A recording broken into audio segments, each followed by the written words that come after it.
Tonight and next week, I want to talk about the topic of inequality. And it may sound like a strange topic, and it depends on how much of the liberal social media that you pay attention to, but this is a big deal these days, and it's talked about all the time.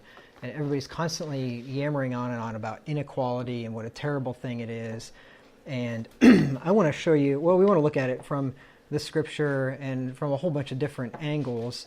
And I'll get to this in the end, towards the end, but actually inequality and economic inequality is actually a good thing, believe it or not, if it's accomplished in the right way. If it's accomplished just through free market transactions, then it's a good thing, because if there weren't rich people out there, then most of us wouldn't be employed, right? You wouldn't have a job if some guy didn't have a lot more money than you did and was able to invest in a business and employ you. You wouldn't be, I wouldn't be. I mean, there's a lot of us, right? So inequality is not a bad thing. It is a bad thing if it's done through cronyism, where you go and you lobby government and you get money from them or something, and you're basically siphoning it from the taxpayers. But anyway, I'll get into that stuff in just a minute. But let me just define some terms. First of all, inequality. It is defined in the OED as the state or condition of being unequal, want of equality. It is want of equality between persons or things, disparity, in respect of magnitude, quantity, number, intensity, or other physical quality. That's from the Oxford English Dictionary. Now, that doesn't have the social justice warrior definition as people use it today, so I will give you also a definition from dictionary.com. It says inequality is, the first definition is like the OED, the condition of being unequal, lack of equality, disparity. And then it gives an example, inequality of size. Number two, it is when it's talking about social or economic disparity, social or economic disparity. And then they give the example, inequality between the rich and the poor, widening income inequality in America. And then 2B is unequal opportunity or treatment resulting from this disparity, like inequality in healthcare and education. So the idea of inequality, just the fact that people are not equal, is just a fact of life, and I'll talk about this in a second. And to live in some dream world where we're going to make everybody equal is ridiculous, right? No, we're not equal in virtually any respect. There are a couple respects that we should be, but in other than these few things, none of us are equal, and there's nothing wrong with that. But inequality is like the root of all evil, and this is what the Pope said. I'll give you that quote. It is considered like one of the greatest evils out there by the SJW crowd, the social justice warriors. And I can kind of see where they're coming from in a way, because if you're looking at the cronyism out there where certain people get in tight with the government and get benefits and things, then yeah, that's wrong. And if you got rich that way because of connections with government, then that's wrong, right? But if you got rich just from good hard work and foresight and that kind of thing, ingenuity, then there's nothing wrong with that whatsoever.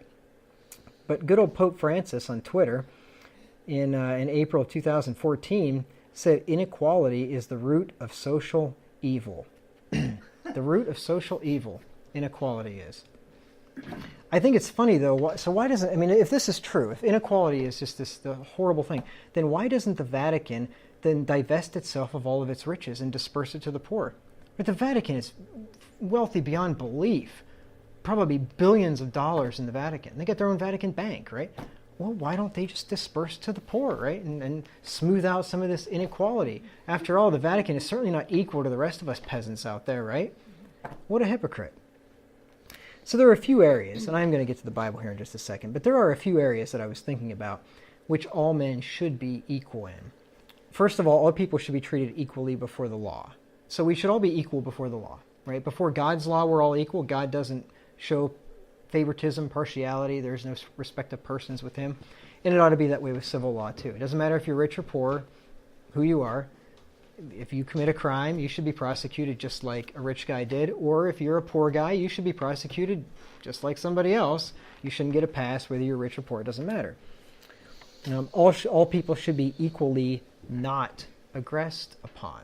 All right, that's your basic human right is to be not aggressed upon. So everybody has that right, and everybody should be treated equally. So nobody should be taking anything from anybody else or harming anybody else if it's not in self-defense, right? That's just basic stuff you teach your kids. Don't hit your brother, right? Be nice. That's pretty much the non-aggression principle.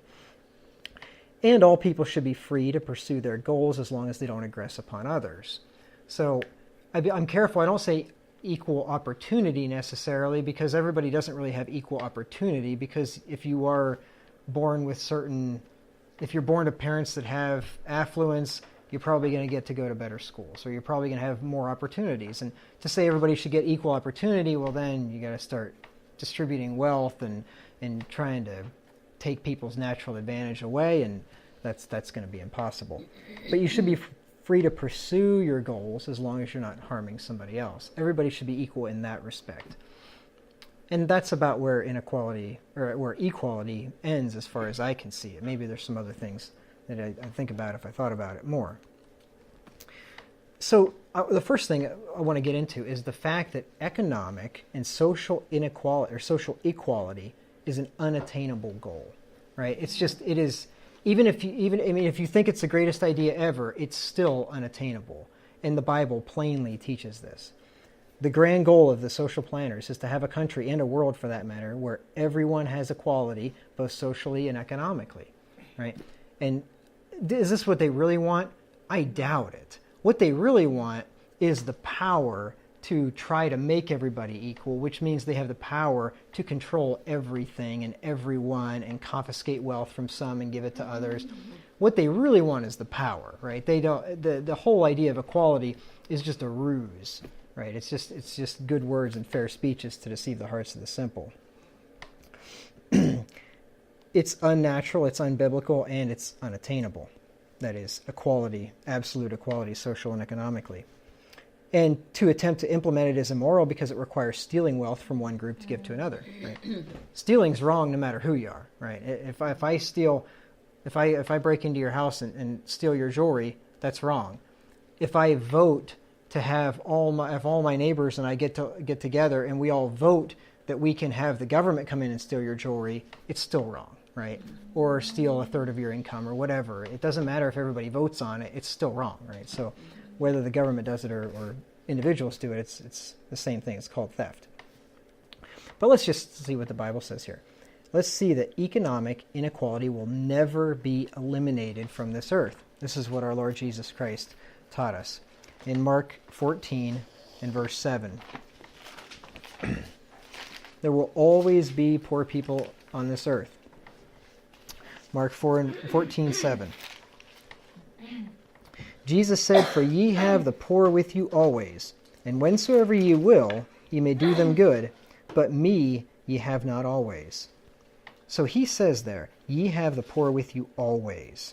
So if you believe what Jesus said, there will always be poor people here. It doesn't matter. And there are a lot less poor people now in the last couple hundred years, thanks to free markets and capitalism and capital accumulation and things like that. I mean, there's far less poor people than there were in ages past. And poverty rates have been declining so drastically for a long time, and especially the last 20 years or so. When you look at global poverty rates, the amount of people that have come out of abject poverty is huge. And it's because of mechanization and basically high productive capacity because of capital equipment, because of factories and that kind of thing, where you can produce a lot more stuff than you could with your own two hands. And when you do that, that produces wealth. And then, of course, the government comes along after the free market has been lowering poverty for decades, for over 100 years, and then they just ride on the coattails of that, declare a war on poverty, and then poverty rates pretty much stagnate, whereas they were going down faster before the government got involved and tried to take credit for it. But anyway. Is ye a plural pronoun? Yes, ye is plural. Yep. And the same principle was taught in the law of Moses. So this is New Testament, Old Testament. This is across the Bible. Deuteronomy 15 and verse 11.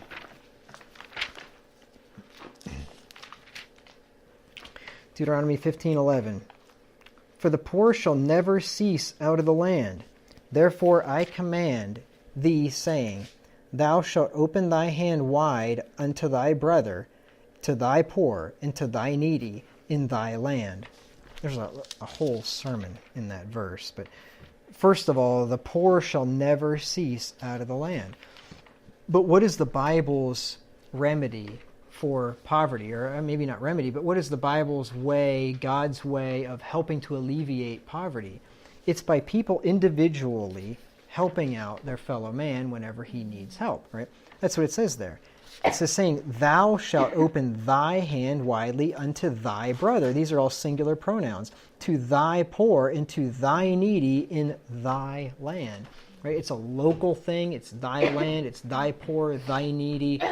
Right? So you take care of your own people. Whenever you have a neighbor that's fallen on hard times or a family member, you help that person out. And if every community and if every family did that, then the problem of poverty would be alleviated. It wouldn't ever be eliminated, but it would be helped out. But even so, even with God's provision of how to help out the poor, he still says there's always going to be poor in the land. Because some people, no matter how much you help them, you're not going to help them.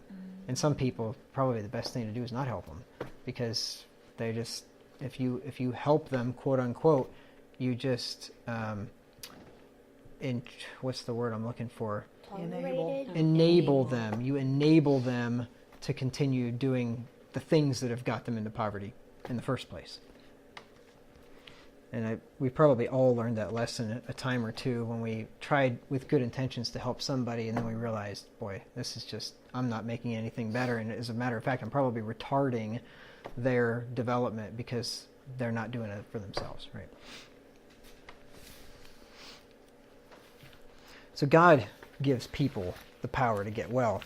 This idea of despising the rich or despising people that are more wealthy than yourself or something, your problem is really with God. It's not with that person, because God's the one that gave them the power to do that.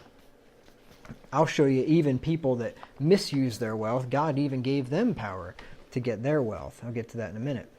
Look at Deuteronomy 8 and verse 18. Deuteronomy 8:18. The Lord says, but thou shalt remember the Lord thy God, for it is he that giveth thee power to get wealth, that he may establish his covenant, which he sware unto thy fathers, as it is this day.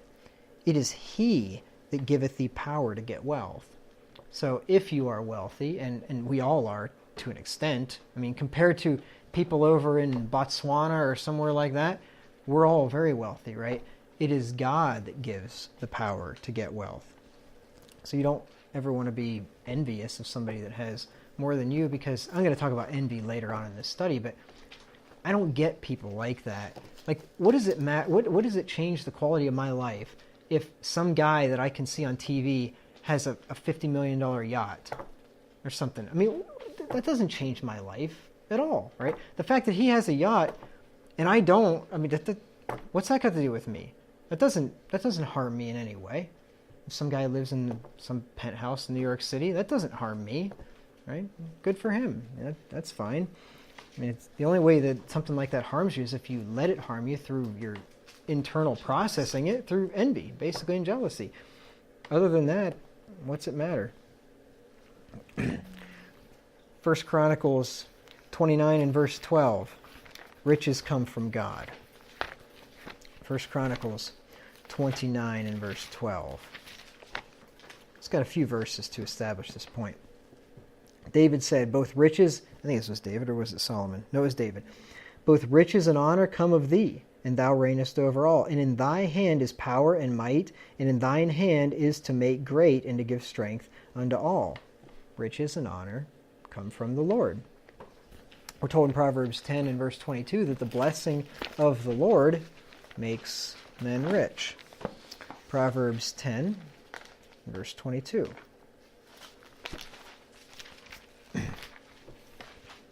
The blessing of the Lord, it maketh rich, and he addeth no sorrow with it. I don't know why it's funny, the things that stick in your mind, but I can never forget. Every time I read this verse, some lady called me up a long time ago, probably back in 2008 or 9, and it was after the recession hit. And some offer where you could take a cruise. I don't know if it was for free. You had to get to Florida, but it was some really, really cheap deal. And it might have been a scam. It might not have been a scam. I don't know for sure if it even was a scam, but I just wasn't interested. And at the time, I kind of thought the economy was going to fall apart any day now or whatever. And plus, I wasn't going to do it. But I was telling her that I don't want to do it. And, well, why not? I'm like, well, you just never know what a day brings forth. And I think I quoted a Bible verse to her or something, maybe that one. And she was some kind of a professing Christian too. And she said, the Bible says the blessing of the Lord, it maketh rich, and he addeth no sorrow with it. And I don't remember I came back with something else. And then she says, well, the word of the Lord is quick and powerful, sharper than any two-edged sword, and dividing asunder to the joints and marrow, and soul and spirit. And I said, well, that verse is talking about Jesus, not the Bible. I know that. You don't know that. You just quoted the verse and referred to the Bible. And when I told you it wasn't talking about the Bible, I know that. She was something, though. She was really witty. And anyway, but I remember that. I don't know why I remember that, but the blessing of the Lord, it maketh rich. I just remember her saying that, and probably involved in some kind of a charismatic church or something, that the Lord will, you just follow him and you'll be rich and he'll bless you. But anyway, it was funny. God, we're told in 1 Timothy 6 and verse 17 that God gives us richly all things to enjoy. There's nothing wrong with having wealth, and there's nothing wrong with enjoying wealth. 1 Timothy 6 and verse 17. One time when I was in Cincinnati, before I was ever ordained, I was doing a sermon on, I don't remember, happiness or something. I don't remember what it was. And normally I was always, harping about saving money and getting out of debt and all this kind of thing and being frugal. But this time I was kind of going on the other side, and I said, the Bible does teach that, we should eat and drink and enjoy the fruit of our labor and enjoy, what we've worked for. And don't you know that the little Broyles kids, the only thing they took from that sermon is we ought to blow our money and just spend it all now and on whatever we want. And I thought, figures, yeah, oh yeah. Yeah, that's the only thing they took from that sermon. Who was that? Yeah, the Broyles kids. Oh. Yeah. Kids and adults sometimes hear what they want to hear, Yeah, I thought that was funny. Points to focus on. Yeah. 1 Timothy 6 and verse 17 says, charge them that are rich in this world, that they be not high-minded, nor trust in uncertain riches, but in the living God who giveth us richly all things to enjoy, that they do good, and that they be rich in good works, ready to distribute, willing to communicate. And I'll talk about that second verse here later on. But notice what he doesn't say. Charge them that are rich in this world to just give it all away and publicly apologize that I worked hard and earned this money or something, and give it all away to the poor or something. He didn't say that. But they're supposed to be ready to distribute, willing to communicate. You don't have to just give it all away, because if you think about it, because people take verses like when Jesus said, sell all thou hast and give to the poor. But if you take that to be just all by itself and not consider the context of what he's talking about, then every one of us would have to give away every penny that we have. And then how are you going to buy groceries next week? Right? How are you going to provide for yourself whenever you're old and you can't work anymore? I mean, you just think about it. If you had to give away everything you own, you'd be homeless, you'd be carless. It's just that obviously he's not referring to giving everything away and having it, taking a vow of poverty or something like that. If you take that to its logical conclusion, you're poor, I give everything I have to you. Now you have to give everything Give it back to you. Somebody else. Yeah. And it's just an endless passing the money around. It's right. ridiculous. Right, exactly. But if you understand it, that if you did have wealth and there was somebody that really had fallen on hard times, then Jesus says sell something to help them out. Yeah, I mean, you can certainly do that, and you should. But to give everything away, no, then you're not providing for your own, which you're worse than an infidel. So you got to compare all that the Bible says. There's a proverb about there's oil and wine. Oil and treasure to be desired in the house of the wise, but the foolish man spendeth it up. Yeah, right.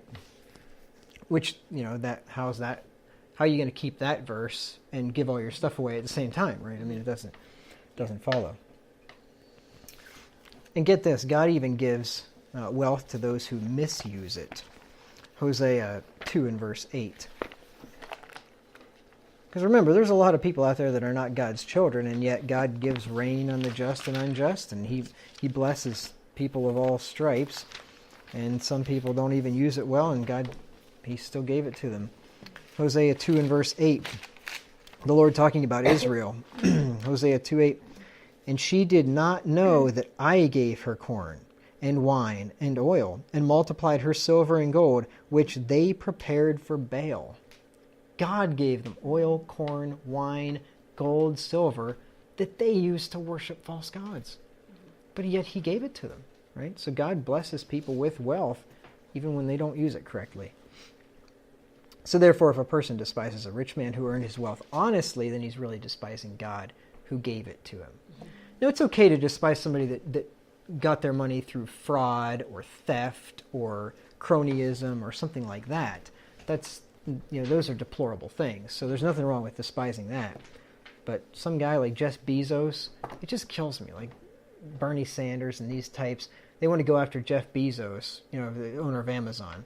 Oh. And yeah, one of the richest men, probably the richest man in the world, I think. I think Amazon's $1 trillion company now, and Bezos is worth over $100 billion. But I mean, he's done a great service, if you ask me. I mean, a lot of people use Amazon. Amazon's cheap. It helps out a whole lot of people get things cheaply. And there are actually some people out there that Amazon has made it so that they can have their own home business, which I tried one time and didn't work out for me. But some people are successful at it. I don't know what their secret is, but I never found it out. But anyway, but a lot of people have been successful at it. So while maybe he has harmed some of the other retailers, he's helped out a lot of other people. So for everybody that gets helped, somebody else does get hurt a lot of times. But things change, economies change, and you just got to change with the times. And trying to confiscate the wealth of somebody that builds a great company certainly isn't going to help matters. Just go look at Venezuela or Cuba or the Soviet Union or places like that.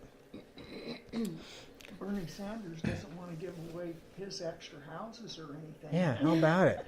How about it? He's pretty wealthy himself. Oh, yeah. Of course, not like Jeff Bezos, but right. Oh, he's a compared hypocrite. to you and I, he's Oh, yeah. very wealthy. Oh, yeah. Oh, he's a hypocrite. They're all hypocrites. His wife's in big trouble anyway because of what she did with those loan papers to get money. Oh, really? Oh, yeah. Oh, I haven't been following that. Because she fraudulent used some collateral for some loans for someplace or other. Oh. Now she's in big trouble. Huh. Well, isn't that interesting? Let me just give you a few examples of rich men in the Bible, just to show you that there's nothing wrong with being rich. Abraham would be the first example, Genesis 13 and verse 2. Because when I get into some of these, talking about inequality, I just want you to remember these things, that there's nothing wrong with being rich. There's nothing wrong with having rich people in the country that have vastly more wealth than other people, if they got it honestly. There's nothing wrong with that at all. Genesis 13 and verse 2. And Abram was very rich in cattle, in silver, and in gold. Abraham, the man of faith, right? I mean, the father of the faithful, was a rich man. David was rich. 1 Chronicles 29:28. 1 Chronicles 29:28. You remember David, the man after God's own heart? 1 Chronicles 29 and verse 28. This is a sobering verse for another reason. And he died in a good old age, full of days, riches, and honor, and Solomon his son reigned in his stead. Good old age, full of days, riches, and honor. He was a rich man. Anybody know how old David was when he died? 150. No. Just kidding. Less than half of that. Less than half of 150. 70. 70. David was 70 years old, and it says he died in a good old age, full of days. You think about that. You're older than he was. Yeah. And it's a sobering thing. I'm not, I'm only 36, but when you're in your 60s and you think David died full of days at 70, a good old age, right? It's full of days. No. It's just Full of been days. long. Yeah, he lived a full life. Yeah, because 70 is 70 was a full life. 70 is a full life. right? And if by reason of strength, fourscore, it says. So yeah.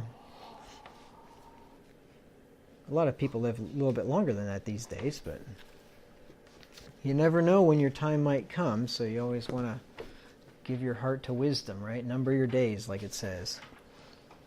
Solomon, of course, we know was rich. 1 Kings 10 and verse 23. 1 Kings 10 and verse 23. It says, so King Solomon exceeded all the kings of the earth for riches and for wisdom. I was looking at a thing on the internet the other day about the world's richest people, or the richest people in history, and King Solomon they actually had as one of them, and I forget what today's equivalent of his riches would be, but it was vast. I mean, a huge amount of riches. A lot of the richest people throughout history were kings, and I wouldn't say they exactly got it honestly, right? When you basically go to war and just pillage everybody and tax your subjects to death. I mean, but that's how a lot of those guys ended up being very rich. But in Solomon's case, God gave him those riches. And really, the reason why Israel ended up being so wealthy in the days of Solomon is one of the reasons was their geographical location. They were basically in the crossroads of the world, because you had north to south from Egypt going up into, northern and eastern Europe and Greece, and in that area there, that was right in the crossroads, and then east to west as well. A lot of people went through there, and as they went through there, then Israel would collect taxes and tariffs and things like that as you were passing through. Yep. From Egypt. Yep. Didn't some of those kings that, he was heard of all over about how wise he was, and they came to see him and they were so amazed that then they gave him gifts also? They would bring presents to him. And that was a custom of the day. You'll read different places where when they would somebody would visit a king, they would bring him presents. Yeah. And he had so many more visitors than the others because of his fame spread throughout the world. Yep. Yeah, it said that the Queen of the South, the Queen of Sheba, came from the uttermost parts of the earth to hear. And then when she heard it, she said, I heard about it, and it was even far greater than I could have imagined. Yep. So these were godly men: Abraham, David, Solomon, right? They had flaws, but they were nevertheless godly and very rich. And like I said earlier, Paul instructed the rich Christians there in 1 Timothy 6, 17 through 19, to be generous with their wealth, but he didn't condemn them for having it or tell them to give it all away or something. So bottom line is, nothing wrong with being rich. Now, I want to get into just some of the reasons why economic inequality will never be eliminated. Right? The Bible says it will never be eliminated. I'm just going to give you some of the natural, worldly reasons for this. And this next point would surely get me in trouble with a lot of people. And this is just an absolute despised fact out there. People hate this. They absolutely hate it. But it is documented. It's beyond refutation. This is a fact, and you can look it up. I give you the links here. But a lot of the reasons for economic inequality, well, first of all, all human beings are born unequal in intelligence, in beauty, in size, in strength, and abilities. That's not really a disputed fact, right? Everybody knows that. And if you think about it, if you're smarter than somebody else, chances are you're going to do better in this world and make a better living. Not always, but that's going to give you a leg up, certainly. If you're more beautiful than somebody else, chances are that's going to give you a leg up, right? You're going to be able to have opportunities open for you working, especially certain types of work, if you're more beautiful, right? And then you just I'm sure you tend to get promoted more easily if you're nice to look at, because people just, they like that kind of thing. And there's nothing, I don't know, I would say I would promote somebody based on their character and their abilities, not their beauty, but let's face it, a lot of people do look at that kind of thing. Size, if you're a big, strong guy, you're going to have a lot more opportunities, especially with some type of work, than if you're a scrawny guy, right? And abilities, of course, right? Human beings are not equal in abilities, and if you have greater abilities, you're going to have greater wealth, typically. So this fact alone will naturally cause economic inequality among people. But let's look at the intelligence thing, and this is the part that just, boy, I'll tell you, people hate this. You can't even hardly bring this up in out there, in mixed company. and there have been people that have been talking about it lately, though, and that is IQ. IQ varies significantly by country, ethnicity, and even climate, believe it or not, which has an obvious correlation with national wealth. And like I said, this is hated because when you look at the stats, there are certain people in certain parts of the world that have much lower IQs than certain other people, and it's like they start calling racism. But you can't call scientific data racist, right? I mean, it's just data, right? We're not making moral judgments here about which people are better than others, but there is just a fact that some people are smarter than others, and that's just a fact. And I gave you if you look here at this graphic, this comes from IR Research's website, and I gave you the website address for that, and it's in the outline. You can get that later. But you look at the map of the world here, and in the outline, it is in color, but my printer's not color, and I don't think yours is either. But anyway, if you look at the color map here, you can kind of see, you can get an idea. And so the IQ, the average IQ is 100. And then you have what they call a standard deviation, which in statistics means that within the first standard deviation, everybody's going to fall, all of the people sampled are going to fall, about 60, I think it's 67% of all the people sampled will fall between the first and second standard deviation. Between the first standard deviation, negative and positive. Not to get into too much of the weeds here, but so the standard deviation of the IQ bell curve is 15. So that means that the majority of people are going to fall between 85 and 115, right? So 15 above 100, 15 below 100, right? So most people are going to fall in there. And then you're going to have a few people that are above that, you're going to have a few people below that, right? That's just the standard bell curve stuff. Okay, so when you look at the average IQ per country here, you see, and I'll just start over in the West and move east. But in Canada, United States, Canada's 99 average IQ, US is 98, Mexico's 88. Down in Central America, like Chile's 90, Argentina's 93. Some of the countries are a little lower down there, some are a little higher. Then when you move going east, in Europe, roughly speaking, most of the countries in Europe, you're around 100, so similar to the U.S., which makes sense because the U.S. are mostly European, or a lot European. Russia, 97, so they're up there as well. And then you get the East Asians, which are quite intelligent people. Korea, actually, it doesn't include the Philippines, though, Lovey. But I don't mean to be mean, but so my wife, now here's the thing. Now, IQ, these are average IQs. So this does not mean that every American's got an IQ of 98, right? And every Ethiopian has an IQ of 60 or something like that. There are smart Ethiopians that have high IQs, and there are dumb Americans that have low IQs, right? And so anyway, my wife just happens to be above average for a Filipino because the Filipino IQs are only in the 80s, believe it or not. But the East Asians, Koreans, South Koreans, I suppose North Koreans too, I don't know, but South Koreans, 106. So they got several points up on us. Japan, 105. China, 105. I mean, they're smart cookies over there. And then Australia, which are basically, British people, 98, same as the U.S. Now you got the middle section here in the Middle East, Northern Africa, and all of Saudi Arabia, Iraq, Iran, India, Laos, Vietnam, all those areas there, Southern Asia, they're in the 80s, right? Significantly lower. And then you have Sub-Saharan Africa, and they're in the 60s and 70s. And that's just a fact. I mean, it's, people hate that, and that's why you can't even, if you bring that fact up, it's just, you'll be reviled and called a racist. Because we're all equal. But we're not all equal. And it's just a fact, right? I don't have a problem with the Asians being smarter than me. And you know who, I'm going to get to this in just a second, but you know who the smartest people by ethnicity are? Because this is by country here. By ethnicity, the smartest people in the world? Khazarian Jews. Khazarian Jews. Oh, you lied about that one. Yeah. You think about that. They're the smartest people, but on the average. What are Khazarian Jews? They're the Jews of today, the ones that are the Turkish descent that came from Khazaria, which was that area there between the Caspian and Black Sea, kind of up above Azerbaijan and Georgia, kind of southern Russia in there, southeast of Ukraine, between Mongolia and in Are Europe. they the ones so. inhabiting Israel right now? Yeah, most of the people in Israel are Khazars, the vast majority of them. Most of the people that call themselves Jews today.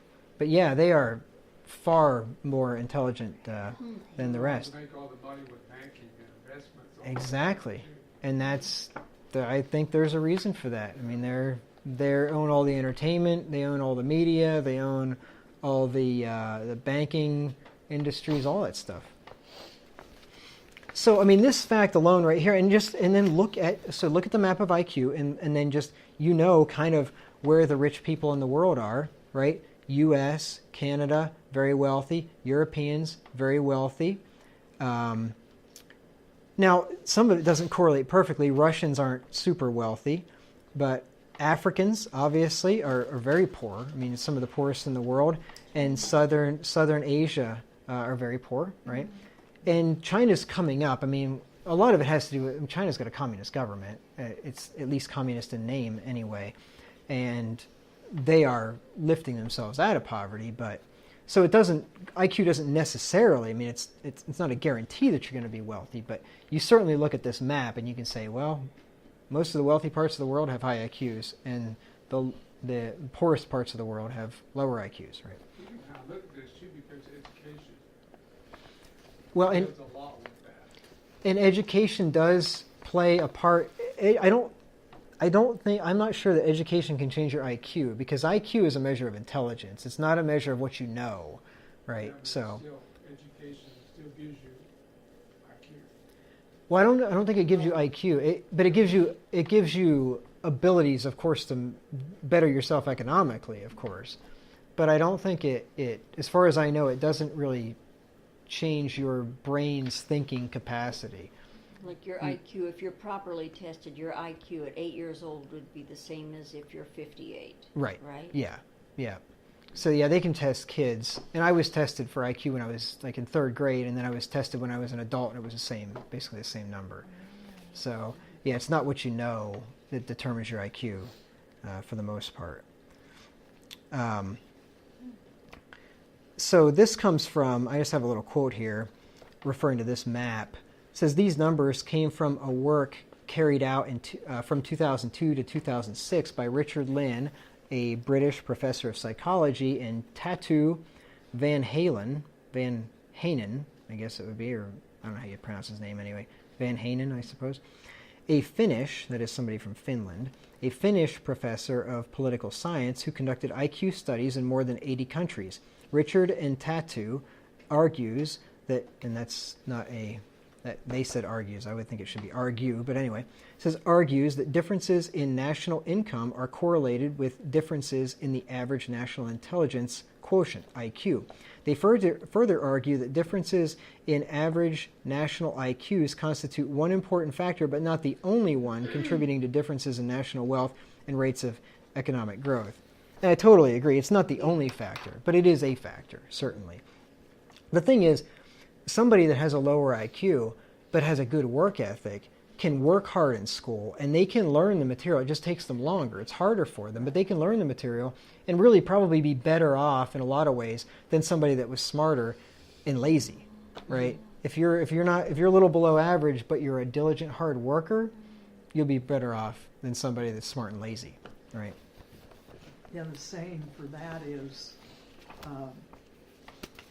hard work beats talent when talent doesn't work hard. That's right. That's a good saying. Yes. IQ also varies greatly by race. I put race in quotes because there is only one race, but I guess you want to say ethnicity or something. The following charts I'm going to show you here was taken from an article called Average IQ by Race, Ethnicity, and Career and Why It Matters from a site called AOTS. And it might be like an alt-right site or something, so don't go to the site and think that I endorse everything that's on it, because I don't really know what the site's all about. But anyway, if these things that they're showing in here are indeed facts, then I don't really care what the site is or what they say. I mean, if this is factual information, then that's good. And I think it is, because it matches with other things that I've read and heard.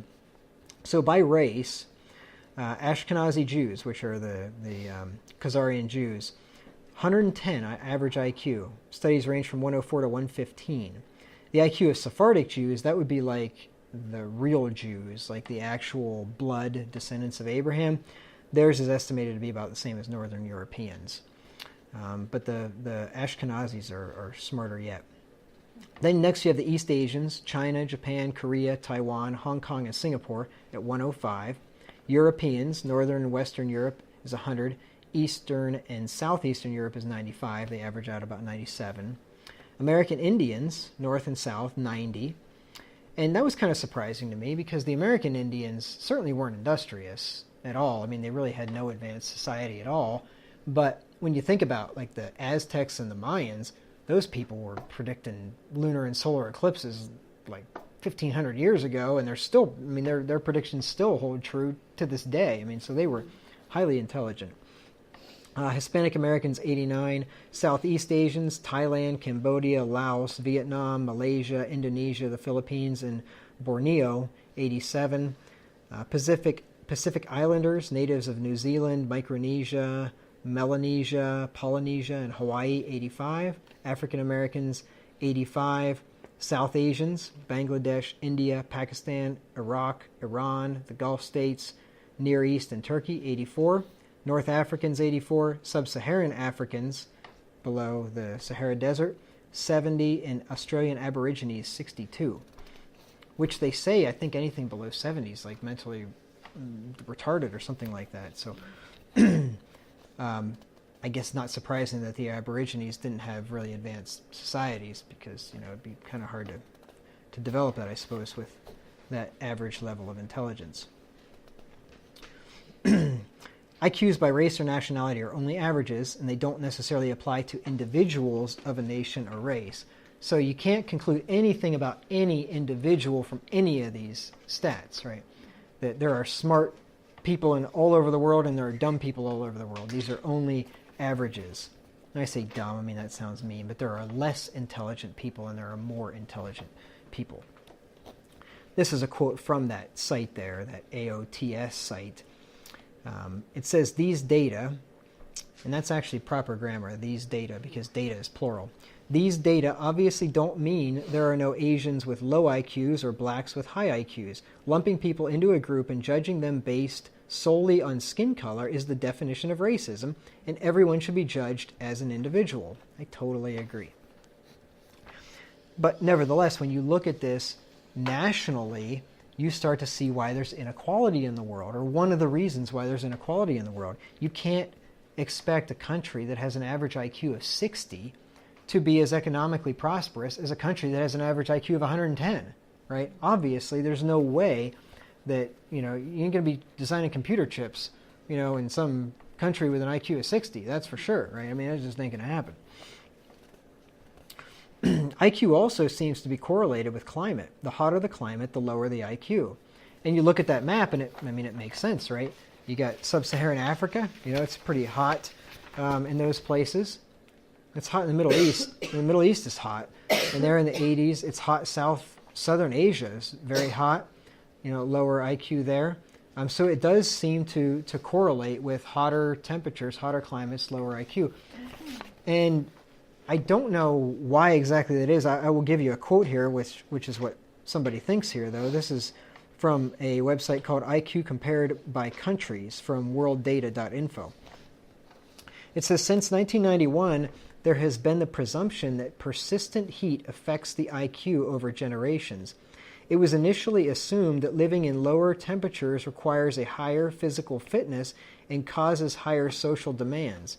Richard Lynn, a professor at the University of Ulster in Northern Ireland, also assumes that the colder temperatures increase the brain volume. Whether brain size is at all related to intelligence is controversial. So I guess just because somebody's got a big head doesn't mean they're smart, right? You got a big brain doesn't mean you're smart, apparently. In general, a hot climate is considered a disadvantage for the development of intelligence. The reason is nowadays primarily seen in the high physical energy demand and the resulting stress. So interesting. I don't know if, you know, what there is to that, but just looking at a map, it kind of, that does sort of fit. But then again, I mean, it didn't say that the Eskimos are, are outwitting the Ashkenazi Jews either. So, obviously, that doesn't necessarily mean anything.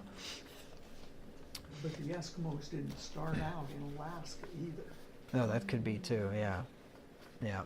And I don't think there's any doubt, but that talent, whether it's intelligence or basketball or musical ability, runs in families. Mm-hmm. Oh, it certainly does. Yeah, there's no doubt about that. So when somebody from an area that has a lower IQ moves to wherever the highest IQ is, Mm-hmm. they don't get a new, their children don't get a new IQ. Mm-hmm. They get what was genetically passed on. to Right, them. right, exactly. Yep.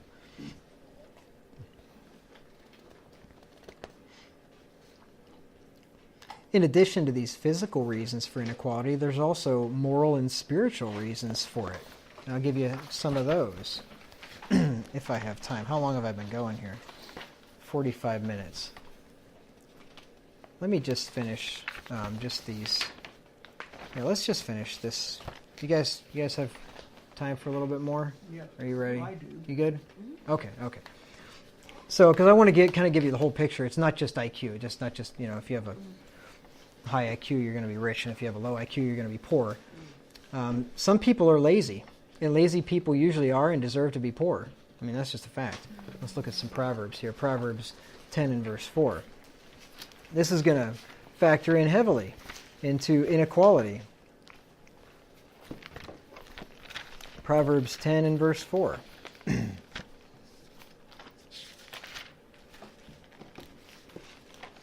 It says, he becometh poor that dealeth with a slack hand, but the hand of the diligent maketh rich. All right, there you got it. If you are a slacker, if you're lazy, you're going to be poor. If you're diligent, you're going to be rich.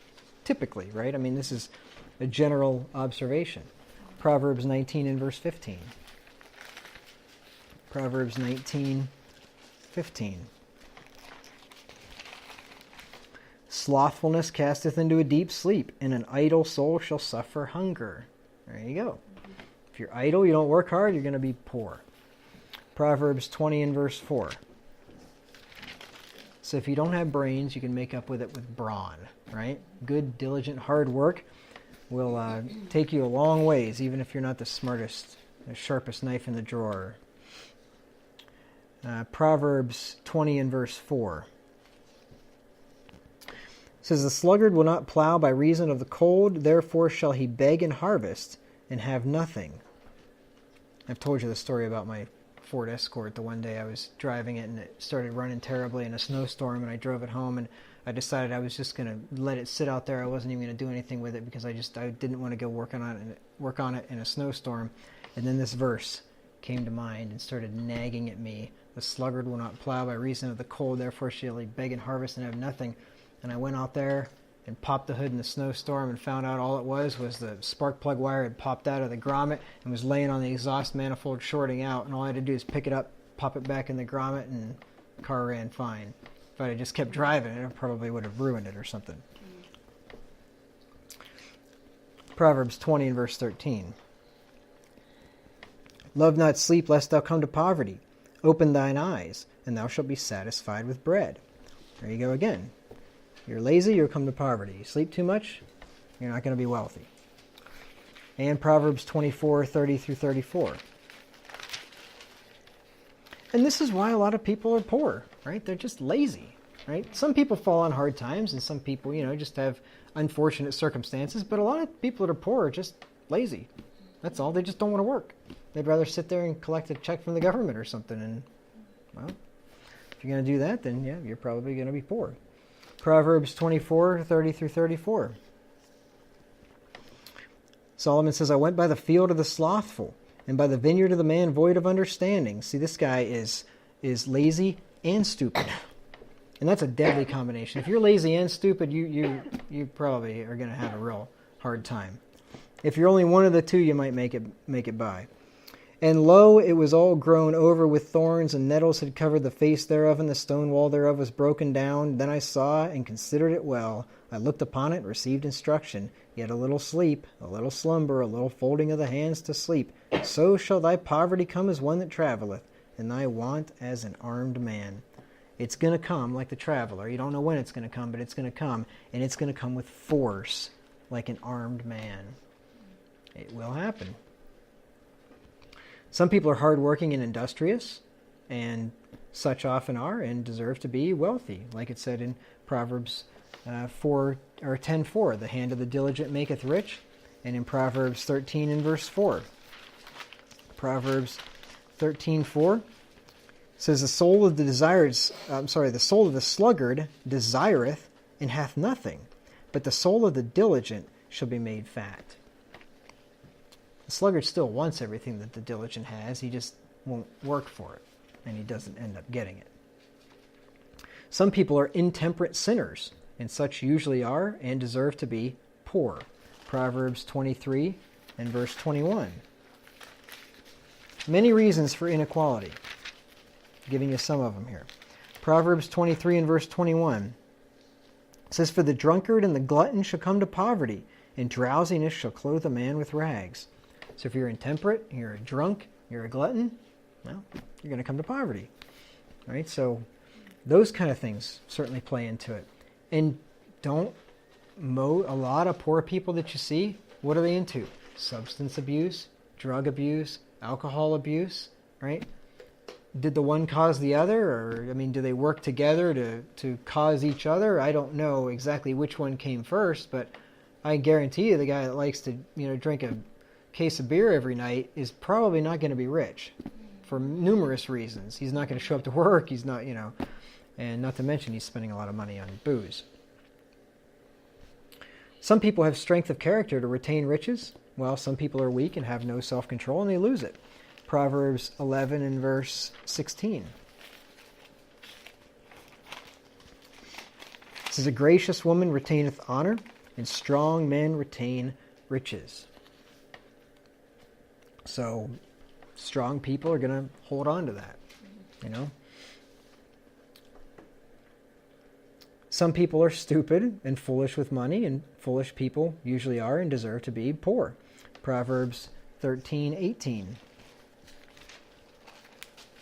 And this is the reason why a lot of people are poor too. Just look at what they spend their money on. They just blow their money, right? It's no wonder they're poor. Proverbs 13:18. Poverty and shame shall be to him that refuseth instruction, but he that regardeth reproof shall be honored.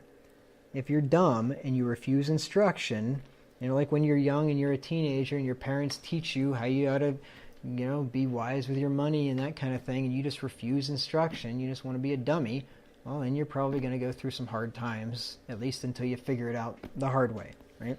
And some people never do figure it out, unfortunately. Proverbs 13:23. Much food is in the tillage of the poor, but there is that is destroyed for want of judgment. If you look back at the map, and you look at some of these places, like sub-Saharan Africa, that's some of the most mineral resource-rich land in the world. You could farm all kinds of food there, and yet they're dying of starvation. Much food is in the tillage of the poor, but there is that which is destroyed for want of judgment. And their rulers are wicked, and the people they squander it, pillage it all, and I feel bad for them because they are, totally screwed. Think about it, like the Ukraine. The Ukraine was called the breadbasket of Europe. It is probably the most fertile ground, maybe in the world, definitely the most fertile ground in Europe. In the Soviet Union, under communism, people I don't know if it was hundreds of thousands or millions, starved to death in Ukraine, in the breadbasket of the world because of communist policies. There is much tillage much food in the tillage of the poor, but that is destroyed for want of judgment. Venezuela, one of the most mineral-rich places on the planet. They've got more oil down there than they know what to do with. And people are starving to death. There's not food on the grocery store shelves. Inflation is at like 1,000,000% or something. I think that's actually a literal figure, 1,000,000%. It's crazy. I mean, they've totally destroyed that country, and there's no reason for it. They got all kinds of resources. It's destroyed for want of judgment. Communism and socialism has wrecked more lives, murdered more people than any other system in the world. Proverbs 21 and verse 20. And then you have places like Japan, where they have virtually no natural resources. Japan's got nothing, absolutely nothing when it comes to natural resources. One of the richest countries in the world.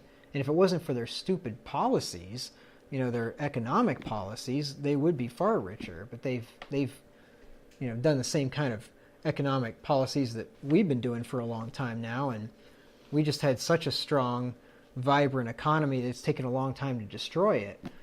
When you start off at a high point, I mean, you can do a lot of dumb stuff before you totally ruin yourself, and Japan's just a step ahead of us. But anyway, they built up an empire and were a rival to us in World War II, and they had no natural resources whatsoever. But they were smart and they were diligent and had a good work ethic, and they just imported and manufactured and traded, and you don't have to have natural resources to be wealthy. It certainly helps, but you don't have to. Does Singapore have many resources as well? I mean, Singapore's so small, I don't think they hardly have enough land for any resources. I don't know. I don't think they have many natural resources that I know of. And they're very, very wealthy. That's what I was thinking. Yep. Proverbs 21 and verse 20. There is treasure to be desired and oil in the dwelling of the wise, but a foolish man spendeth it up.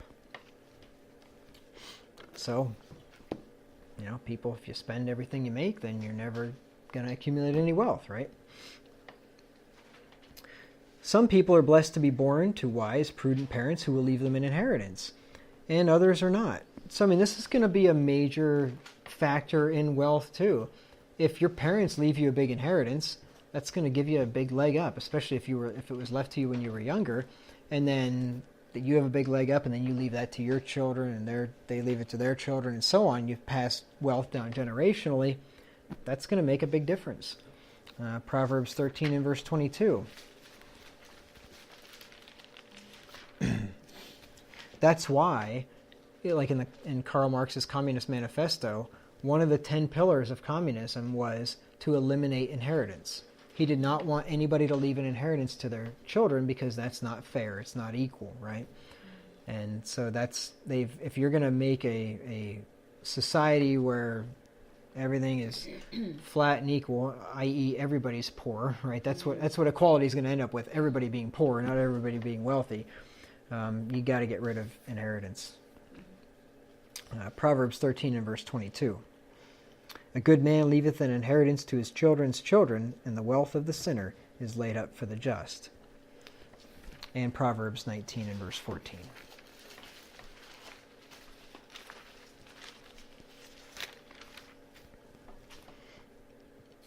House and riches are the inheritance of fathers, and a prudent wife is from the Lord. So that would definitely be something that would factor into inequality significantly. And that's why people that are hardcore into this equality stuff, they want to make everybody equal in every way, and they want to get rid of, inheritance. They want to get rid. I mean, some of them would even say to eliminate the family altogether, because if you have a good family life, chances are you're going to be brought up better. You're going to get a better education, and you're going to do better in this world. So that way, we just get rid of the family, have the state raise everybody, have the state raise all the kids for us, and everybody will be equal. Yeah, everybody would be equal. A bunch of dummies with no morality and character. Some cultures place a greater value on education, hard work, and material wealth, which will create economic inequality. It's just some cultures just value that kind of stuff, and some don't. Mm-hmm. And if your culture has an aversion to wealth, then it's probably not going to be a wealthy culture, right? I mean, it's just, if you look down, I mean, there are some cultures where they just hate rich people. If somebody has more than them, they despise them for it. Well, you're not going to have a very prosperous economy if that's the case. European and Southeast Asian immigrants to the U.S. have much higher incomes than immigrants from Mexico, Central, South America, and Sub-Saharan Africa. And I got some stats here to show you that. But racism can't explain this disparity. Obviously it can't. If it's just racism, and if it's just white people that hate everybody that's not white, well then why do East Asians, when they come here, make more money than whites that live here, right? Mm-hmm. Japanese, they come here, they do better than whites do. It's not racism, right? I don't think that has anything to do with it. I got some charts here that I'll just cover here real quickly from the Pew. It's a Pew Research study. It has to do with U.S. immigration data here. This is the median household income by nativity and region of birth from 2015. So you get all U.S.-born people by income. The average income is $56,000. All foreign-born people that live in the U.S. altogether is $51,000. So not too much less than U.S.-born. But when you break it down by country, so here are the people that live in the U.S. that were born in these various countries. Mexico, 40,000. Big difference between that and 56.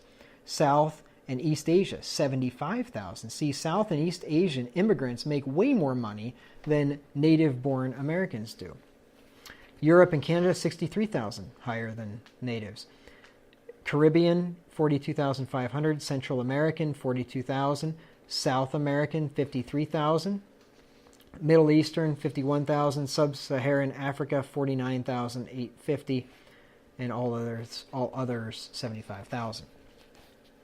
So you can see that there's definitely apparently cultural things that go into this to whether a person's going to be wealthy or has the probability to be wealthy. Then you got personal earnings, which show similar things. So the U.S.-born people, the personal earnings is $31,500 per year, and then basically similar. You can see the different countries there. Mexico, 22,000, Southeast Asian, 39,000, and so on. Then you got median personal earnings for full-time year-round workers, and you're going to see similar things there, right? There's going to be certain countries, like we already saw, that are going to be lower. Certain ones are going to be higher. And here's another factor, and this will be my last point for tonight. Another factor is that in some cultures, people marry in their late teens and have lots of children. But in others, people remain single into their mid-30s before marrying and possibly having a child. That's going to make a big difference in economic progress, right? For instance, Mexican immigrants marry much earlier than do Asian immigrants, right? Mexicans, they're getting married at 18 and popping out, a dozen kids or something. And whereas Asians will come here and might not get married till they're in their 30s and might have 1 or 2 kids or something.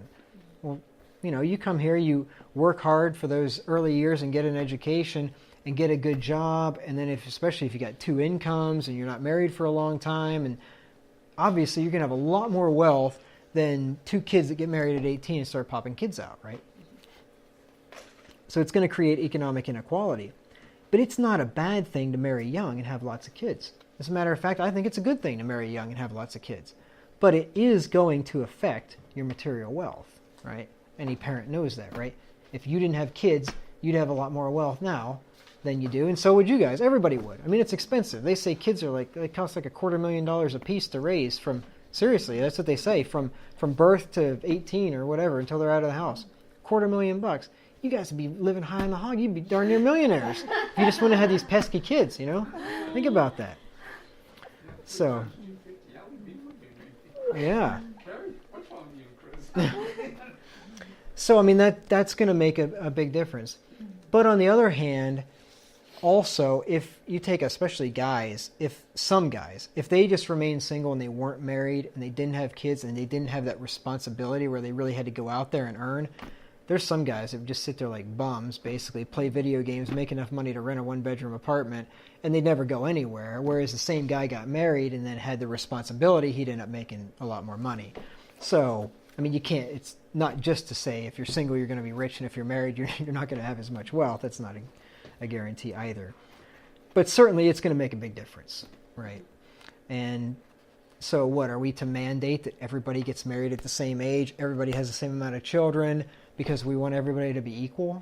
I mean, it's ridiculous. Like I said, the idea of economic equality is ridiculous. You're never going to attain it, impossible, and you'd have to live in a totalitarian police state nightmare, Dangerous. a dangerous place. Just like communist countries, basically, that they want to make everybody equal, and they do. Everybody's dirt poor. So next time I'm going to hopefully finish this up, and we're going to talk about the alleged gender pay gap. That's one of my favorite topics, and we're going to talk about how government cannot create economic equality and some of the other interesting things. In